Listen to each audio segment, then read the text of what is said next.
నందు ప్రేమిన సహోదరి సహోదరులకు యేసుక్రీస్తు నామములో శుభములు. దేవుని యొక్క మహాకృప మీకు కలుగునుగాక. ఈరోజు దేవుడు మనకిచ్చిన మాట 90వ కీర్తన 14వ వచనము. ఉదయమున నీ కృపతో మమ్మను తృప్తిపరచుము, అప్పుడు మేము మా దినములన్నీ ఉత్సహించి సంతోషించుదుము. ఈ మాటలు 90వ కీర్తనలో మోషే గారు తెలియచేసినట్లుగా మనం చూడగలమట.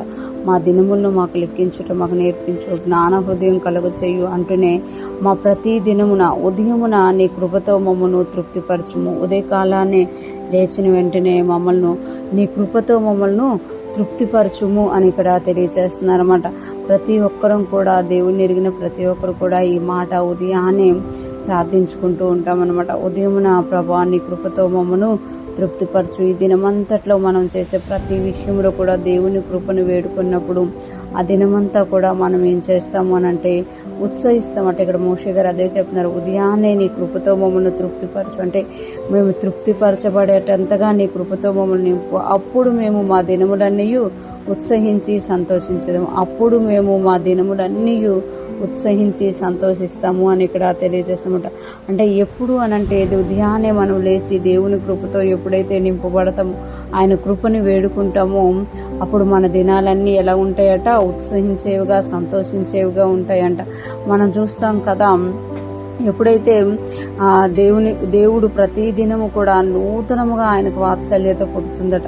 దేవుడు అనుదినము ఆయనకి నూతనమైన వాత్సల్యత పుడుతుంది. ఆ నూతనమైన వాత్సల్యతను మనకు చూపిస్తుందన్నమాట. మనం ఉదయం లెగిసి ఎప్పుడైతే ఆయన కృపని వేడుకుంటామో ఆయన వాత్సల్యత మన మీద చూపించే దేవుడుగా ఉన్నారన్నమాట. అంతేకాకుండా ఆయన ప్రతి దినము కూడా మనల్ని కృపతో నింపడానికి ఇష్టపడుతున్నారు. అందుకే ఇంకొక కీర్తనలో అంటారు కదా, నరులు కాలసత్తువు యందు ఆయన ఆనందించడు, కానీ ఎవరైతే తన కృప కొరకు కనిపెట్టుకుంటారో వారి యందు దేవుడు ఆనందించే దేవుడుగా ఉన్నాడు. ఎందుకు అనంటే కృప చూపే దేవుడు మనకున్నారన్నమాట. మనం ఎప్పుడైతే మనకు కృప చూపే దేవుడు ఉన్నారు అని మనము ఆయన వైపు తిరుగుతామో ఆయన కృప మనల్ని ఏలుతుంది అనమాట. అప్పుడు ఆ రోజంతా మనం ఉత్సహించే వారంగా సంతోషించే వారంగా మనం ఉంటామన్నమాట. ఈరోజు ఫ్రెష్ మనం వింటున్న ప్రతి ఒక్కరూ జ్ఞాపకం చేసుకోవాలి, దేవుని కృపను మనం ఎప్పుడైతే ఆశ్రయిస్తామో ఉదయకాల సమయంలో మనం ఆ రోజంతా కూడా ఉత్సహించే వారంగా సంతోషించే వారంగా ఉంటాం.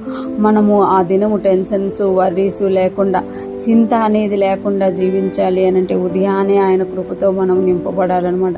అప్పుడు మనం ఆ రోజు చేసే ప్రతి పనిలో కూడా ఉత్సాహంగా సంతోషంగా చేస్తాము. ఈరోజు ఫ్రెష్ మనం వింటున్న ప్రతి ఒక్కరం కూడా మన ఉదయకాలాన్ని లేచి దేవుని కృపను వేడుకునే వారంగా ఆ దినమంతా కూడా ఆయన కృపలో మనం ఉత్సహించి సంతోషిస్తూ ఆయనతో ముందుకు సాగిపోయే వారంగా ఉందుముగాక. దేవుని కృప మనల్ని ఆవరించి ముందుకి నడిపించునుగాక. ఆమేన్.